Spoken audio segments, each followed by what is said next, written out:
मुझे अच्छे से स्मरण है, एक बार एक गैया वन से निकलकर हमारे घर चली आई। हमने बड़े प्रयास किए उसे पुनः भेजने के, किंतु वो नहीं लौटी। मैंने मैया को देखा।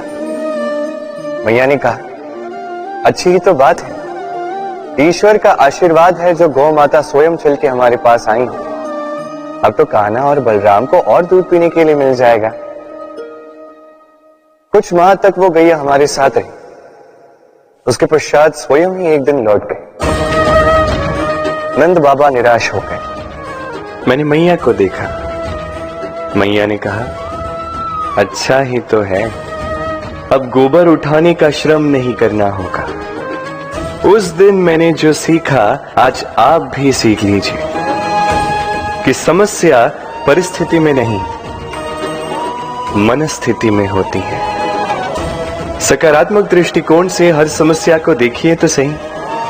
हर समस्या में आपको उसका हल स्वयं मिल जाएगा और कुछ रहेगा तो केवल और केवल आनंद। आइए इसी आनंद के साथ कहें, राधे राधे। चलिए आपसे एक प्रश्न करता हूं, सबसे स्वादिष्ट फल कौन सा है? अब कोई कहेगा आम, तो कोई कहेगा सीताफल, कोई कहेगा अमरूद। और क्यों नहीं? अब प्रत्येक व्यक्ति की अपनी अपनी रुचि है, अपना अपना स्वाद है। कोई ये भी कह सकता है कि भाग्य से जो भी फल मिले वही सबसे अच्छा।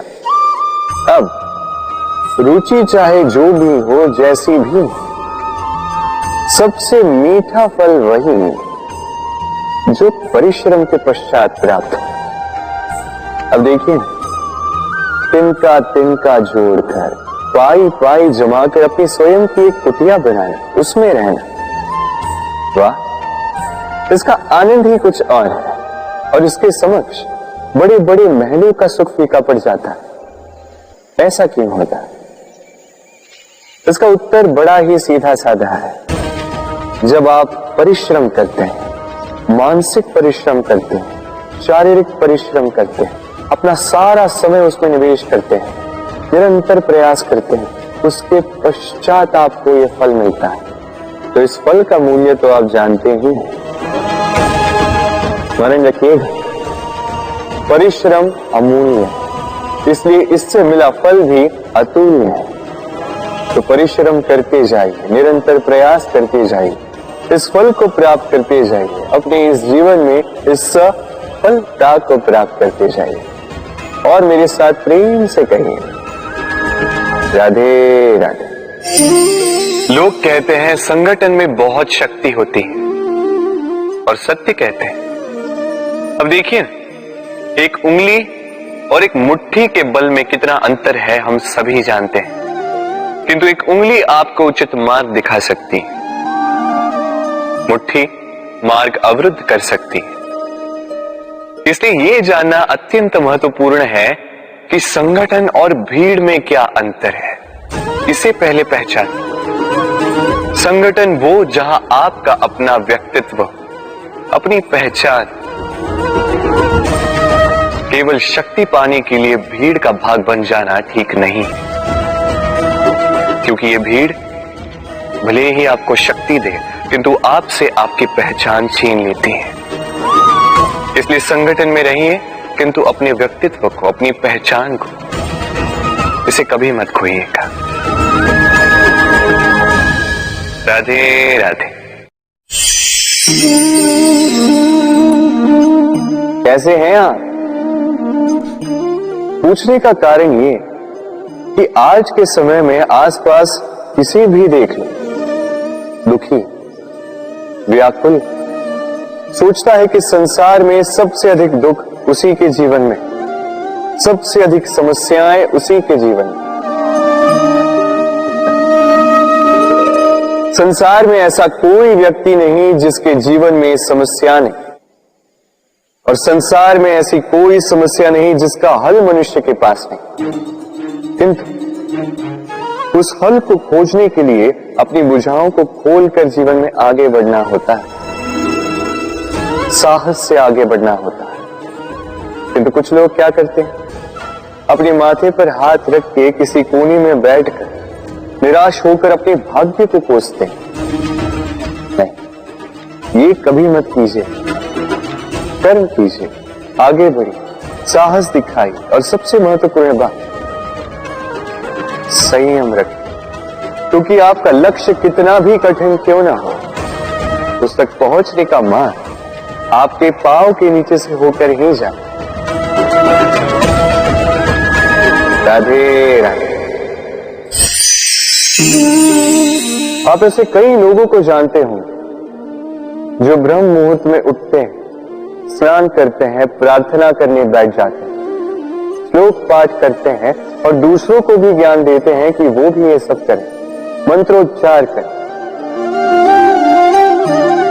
मंत्रोच्चार, निस्संदेह इसमें बहुत शक्ति होती है, किंतु ये शक्ति आपको तभी मिलेगी जब आप उस मंत्र में छिपी सीख आत्मसात करेंगे, अपने जीवन में उतारें, उस सीख को आप कर्मों में परिवर्तित करें, प्रेम से इस सद्ज्ञान को अपने जीवन में लाइए, इसका प्रयोग कीजिए, तब मिलेगी आप इस मंत्र की शक्ति। अन्यथा ये मंत्र पढ़ के कोई लाभ नहीं होगा। स्मरण रखिएगा, मंत्र की शक्ति उसे बोलने में नहीं, उसे अमल करने में। राधे राधे। कितनी शांत, सौम्य, शीतल होती है एक बहती नदी। आसपास की भूमि को नम करती है, पशुओं को जल देती है, पक्षियों के लिए क्रीड़ा स्थल बन जाती है और हमें देती है शांति। किंतु बाढ़ में जब यही बहती नदी प्रकोप पर उतर आती है, जब अपना रौद्र रूप धारण कर लेती है, कुछ नहीं छोड़ती। वन, घर, शहर, पर्वत तक तोड़ डालती है ये शांत बहती नदी। अब इसी प्रकार होते हैं हमारे भाव। जब तक शांत है, जब तक नियंत्रण में, तब तक सदा आपको सुख देंगे, किंतु यदि ये अनियंत्रित होकर बाहर निकले, सर्वस्व का अंत कर देते हैं। इसलिए भावनाओं के नियंत्रण में नहीं है, भावनाओं को नियंत्रण में करना सीखें। आप जीवन में बहुत सफलता पाएंगे। राधे राधे। ये मुद्रा, अब सोचिए ये हमारा जीवन है। अब इसमें सुख और दुख, इस मुद्रा के, इस जीवन के दो पहलू। किंतु हम जब भी ईश्वर से प्रार्थना करते हैं सदैव सुख ही मांगते हैं, और ये सुख आता भी, और सुख आते ही व्यक्ति सर्वप्रथम उनको भूल जाता है जो दुख में उसके साथी। अब ऐसे में वो उनकी सहायता तो नहीं करता, वो करता है उपकार, और अब इस उपकार के बदले लोगों से स्वयं के लिए वो श्रद्धा चाहता है। अब श्रद्धा, इस भाव के कारण वो स्वयं को दूसरों से अधिक श्रेष्ठ, स्वयं को दूसरों से भिन्न समझ लेने पर विवश हो जाता है, और अलग होने के कारण उसमें जागता है अहंकार, और ये बनता है उसके पतन करने। अब इसमें क्या किया जाए, क्या मांगा जाए ईश्वर से, ये प्रश्न उठता है। तो मांगिए सुख केवल उतना ही कि अहंकार ना आ जाए, और दुख उतना ही कि आस्था न चली जाए। राधे राधे।